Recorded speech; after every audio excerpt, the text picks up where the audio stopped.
mbokki seetaankatu Annaba TV dal leen ak jàmm ci seen chaîne bi leen di jox tutoriel ci saa bu nekk ci suñu cours yi nga xam ne ñu ngi ko jagleel HTML ñu ngi ci juróom-ñaareel cours wala juróom-ñaareel leçon boo xamante ne ci la ñuy commencer di def li nga xam ne moom mooy pratique commencer ci cours yi dëgg lan mooy HTML donc ginnaaw bi ñu jàllee li nga xam ne mooy théorie yi. kon nag HTML comme niñ ko xamee woon moom mooy pour créer site web ak créer site web daal bi maanaam bon dañu waxoon HTML ak CSS kon HTML la ñuy commencer waxoon nañ tamit ci éditeur de texte ci cours yi nga xam ne moom moo weesu bu ñu bàyyee xel cours bi nga xam ne moom moo weesu lii lañ mujjee woon wane léegi lii ñu wane woon jàngalante wuñ lan mooy lii waaye dañ leen waroon noonu rek pour ngeen gis ko donc tey lii nii ngeen di gis nii dinañ xam lii lépp lan la ak lu muy jariñ bu si njëkk rek moom mooy HTML ay code la code yoo xamante ne benn bu tijjee beneen bi moo koy tëj boo tijjee benn si HTML beneen bi da koy tëj tijji ak tëj la donc ay balise la donc lii nii ngeen di gis nii xaar ma effacer lépp lii nii ngeen di gis nii dafa nekk loo xamante ne forcément da nga ko war a bind dafa nekk ay code yoo xam ne da nga ko war a bind pour page bi reconnaître ne page HTML nga yor donc xaar leen sax ma créer benn fichier bu bees donc bu ñu duggee ci biir Sublime Text li ñu njëkk a def moom mooy file new file yéen a ngi gis nii new file wala nga bës contrôle N su la neexee léegi créer na benn li nga xam ne moom mooy new file. donc instant bi page bi vierge la amul dara bu fekkente ne HTML nga bëgg a bind donc da ngay enregistrer sa fichier li ngay njëkk a xam moom mooy da ngay enregistrer sa fichier donc da ngay duggaat file ba tey nga seet save soo neexee nga bës contrôle S soo neexee nga bës save as bi lu mu lay kii moom mooy nga seet fi ngay enregistrer li nga xam ne moom mooy document beeg yooyu noonu donc si bureau bi laa koy enregistrer si benn document bu ma tuddee HTML donc naa ko tuddee par exemple index tur bi xool leen fii ma nom du fichier yéen a ngi gis nii nom du fichier tur bi mun naa tuddee lu ma neex mun naa ko tuddee mais dama préféré index donc index la préféré pour tuddee ko li nga xam ne moom mooy sama première page HTML donc tur bi moom amu si solo lool waaye dinañ xam ne tamit am na si solo si yeneen i cours li gën a am solo rek wala lii tax page bi nekk dëgg-dëgg page HTML boo paree si tur bi foog nga def point HTML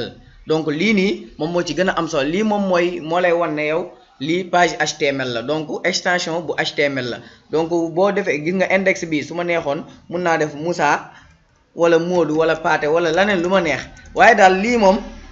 dot point HTML bi moom forcément dafa war a ñëw moom mooy tax mu nekk li nga xam ne moom mooy page HTML donc fii nii su ma neexee def index point HTML su ma neexee def Moussa point HTML su ma neexee def K point HTML su ma neexee def S point HTML yaakaar naa loolu leer na donc pour enregistrer fichier mu nekk HTML foog nga bind turu fichier bi nu mu tudd ba pare teg ci point HTML donc point HTML bu leen ko fàtte incha allah donc ñu dem si tur lii nii moom yaakaar naa dugg na ba pare index donc index point HTML ma bës enregistré donc li may enregistré parce que amoon naa benn fichier index fii moo tax mu ne ma ñaari fichiers yi ñoo bokk même tour ak même li nga xam ne moom mooy extension donc pour ñu comprendre li nga xam ne moom mooy extension rek ba tey donc comme ni nga gis index point HTML lañ gis ni fichier bi tamit index point HTML la te ñaari yëpp ñoo bokk tour moo tax su ma enregistré dafa may ne ñaari tour ak ñaari fichiers yoo xamante ne benn fichier boo xamante ne wala ñaari fichiers yoo xam ne ñoom ñaar ñoo bokk lépp mënuñ enregistré ndoo si même tour donc foog nga changer tour bi donc bu ma changer gis nga su ma neexoon tey pare ngeen gis nii xool leen fii su ma changé woon gis nga point HTML bi def par exemple point PNG beneen extension photo la su ma bëggee enregistré gis nga d'accord na enregistré na li nga xam ne moom mooy fichier boobu noonu ndax lan te ñoom ñaar ñoo bokk même tour ñaar yëpp index la yéen a ngi gis nii ñaar yëpp index la yéen a ngi gis waaye ñoo bokk tour te nangu naa enregistré waaye li ñu bokkul moom mooy extension parce que boo xoolee bii defal propriété boo xoolee extension fii lañ koy xoolee quoi gis nga point HTML donc mu nga xoolaat fii tamit propriété donc nga xoolaat fii extension bi tamit point png donc extension bi day jouer bu baax a baax donc kon lii nii index bi nii nekkul page HTML instant bi waaye benn genre photo la rek amul benn sens kon donc dama ko war a supprimer kon amaluma benn njëriñ léegi pour ñu dem rek si li nga xam ne moom lii jàll nañ koo pare léegi ñu créé waat new file ni may répétition nii pour ngeen comprendre si compréhension bu gaaw la moo tax ma koy répété donc save donc bu ma koy save ma bind tur bi may soxla teg si li nga xam ne moom mooy HTML donc su ma ko defee daf may ne ñaari fichier HTML am na fi léegi xaaral ma supprimer bi carrément bii nii maa ko créé woon pour rek